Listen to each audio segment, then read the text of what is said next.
एकदा ऐकून घेतलं, दोनदा ऐकून घेतलं, पण तरी तुमची कॅसेट आपली चालूच. हा? आणि आमचं लग्न मान्य नाही म्हणजे तुमची हिम्मत कशी झाली असलं काहीतरी बोलायची? का? मी खरं बोलले.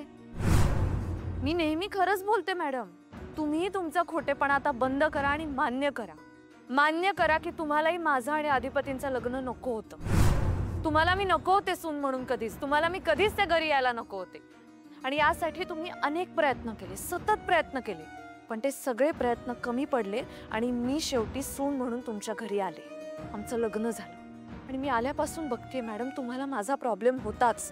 तुम्हाला फक्त माझा नाही, माझ्या घरच्यांचा, माझ्या शाळेचा, शिक्षणाचा, नोकरीचा, सगळ्याचा प्रॉब्लेम होता.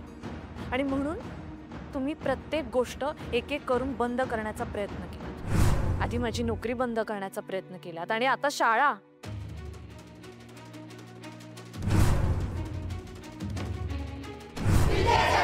माझी शाळा. ताई आता या शाळेवर बुलडोजर फिरवणारच आहे. त्या दिवशी तुम्ही त्या दुर्गेश्वरी मॅडमना पाठवलं शाळेत, बिल्डर्सना घेऊन. हे सगळं का करताय मॅडम? का तुम्हाला शाळा का बंद करायची?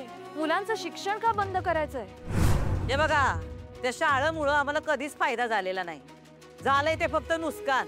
आणि इथून पुढं नुकसान होऊ नये म्हणून आम्ही ती शाळा बंद करणार आहोत. अहो मॅडम, ती शाळा आहे, व्यवहार नाहीये फायदा तोटा बघायला.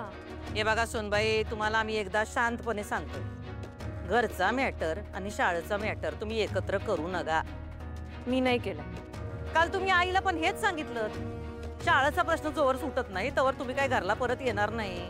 म्हणून आम्ही तुम्हाला तातडीने भेटायला बोलवलं, हेच सांगायला की बाई शाळा आणि घर दोन वेगळे मॅटर आहेत, ते एकत्र करू नगस. मी नाही करत एकत्र, तुम्ही करताय. आणि आता माझं म्हणणं एकच, जोपर्यंत शाळेचा निकाल लागत नाही, जोपर्यंत माझ्या मागण्या पूर्ण होत नाहीत, तोपर्यंत मी घरी येणार नाही.